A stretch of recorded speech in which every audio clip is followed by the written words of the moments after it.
یہ کہانی ایک ایسے انسان کی ہے جس نے 438 دن تک دنیا کے سب سے خوفناک اور بڑے بے رحم سمندر میں، جس کا نام پیسیفک اوشن ہے، میں زندگی اور موت کی جنگ لڑی اور ورلڈ ریکارڈ بھی بنایا، اور ٹھیک 14 ماہ بعد وہ زندہ واپس بھی آیا۔ ایسا کیا ہوا کہ زندہ واپس آنے کے بعد اس کو خودکشی کرنا پڑ گئی؟ اس ویڈیو میں پوری تفصیل سے آپ کو آگاہ کیا جائے گا۔ دوستو، دنیا میں 71% پانی ہے جو کہ ڈیوائیڈڈ ہے 4 اوشنز میں۔ Number 1 Atlantic, number 2 Indian, number 3 Arctic, اور چوتھے نمبر پر ہے پیسیفک اوشن۔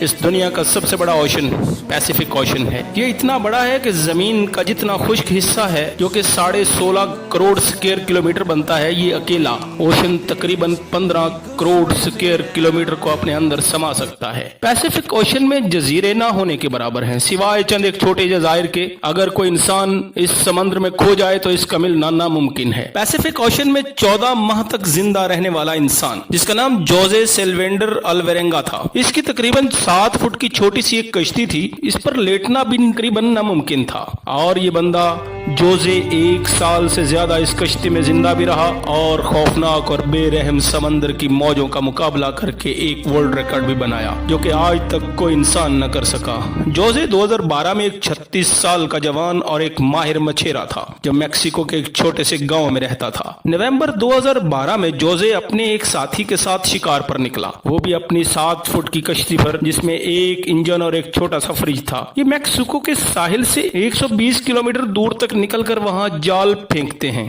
کہ اچانک ایک سمندری طوفان ان کو اپنی طرف آتا دکھائی دیتا ہے۔ طوفان سے بچنے کے لیے وہ جال وہی چھوڑ کر کشتی بھگانا شروع کر دیتے ہیں، اور مسلسل 6 گھنٹے تیز رفتاری سے کشتی بھگانے کے بعد وہ ساحل سے صرف 20 کلومیٹر پیچھے ہوتے ہیں کہ ان کا انجن فیل ہو جاتا ہے، اور ان کو ساحل اور اپنا گاؤں دور سے وہاں سے نظر بھی آ رہا ہوتا ہے، اور طوفان بہت پیچھے رہ جاتا ہے۔ انہوں نے اپنی لوکیشن اپنے ریڈیو سے اپنے باس کو بھیجی، لیکن بدقسمتی سے ان کے ریڈیو کے سیل ڈاؤن ہو گئے۔ دوسری طرف طوفان کو اپنی طرف آتا دیکھ رہے تھے، جو کہ بڑی تیزی سے ان کی طرف بڑھ رہا تھا، جو انتہائی خوفناک لہروں کے ساتھ بڑھ رہا تھا کہ مانو ان کو نگل ہی جائے۔ ہواؤں کی شدت اتنی تیز تھی کہ ان کی بوٹ تیزی سے ساحل سے دور ہونے لگی، اور وہ ساحل سے بہت دور نکل چکے تھے۔ ان کے باس نے ایک سرچ پارٹی ان کو ڈھونڈنے کے لیے بھیجی، لیکن بہت دیر ہو چکی تھی۔ طوفان کی شدت کی وجہ سے وہ کچھ دیکھ بھی نہیں پا رہے تھے، اور ہر لمحہ وہ سمندر کے اندر دور تک نکلتے جا رہے تھے۔ ان کو کچھ پتا بھی نہیں تھا کہ اب وہ کہاں ہیں۔ صرف 5 دنوں میں وہ ساحل سے تقریباً 450 کلومیٹر دور تک نکل چکے تھے، اور ان کے پاس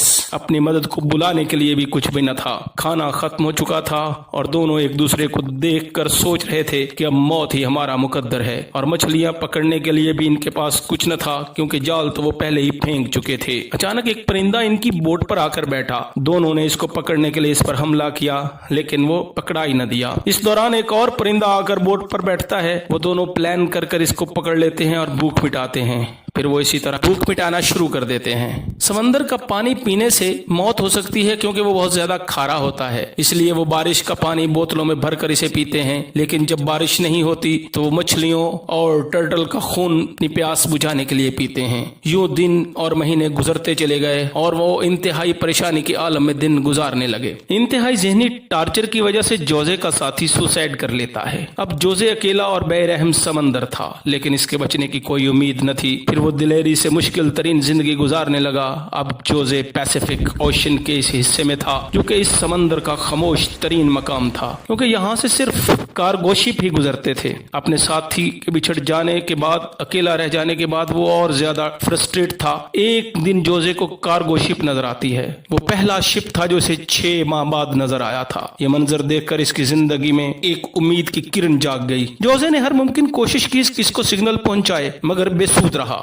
کیونکہ سگنل پہنچانے کا اس کے پاس کوئی انتظام بھی نہ تھا، اور وہ شپ دیکھتے ہی اس کی نظروں سے دور ہوتا گیا، اور دوبارہ وہ اپنی زندگی سے مایوس ہو گیا۔ جوزے کو اس بوٹ پر بغیر کسی انسان کو دیکھے 11 ماہ گزر چکے تھے، اور وہ 8000 کلومیٹر سفر کر چکا تھا۔ اس کے کپڑے تک پھٹ چکے تھے۔ آخرکار 30 جون 2014 کو جوزے کا خوش قسمت دن آ گیا، جب اس نے اپنے ارد گرد ناریل تیرتے ہوئے نظر آئے۔ وہ سمجھ گیا کہ پاس کوئی آئی لینڈ ہے، اور وہ تھوڑی دیر بعد اس کو آئی لینڈ نظر بھی آ گیا،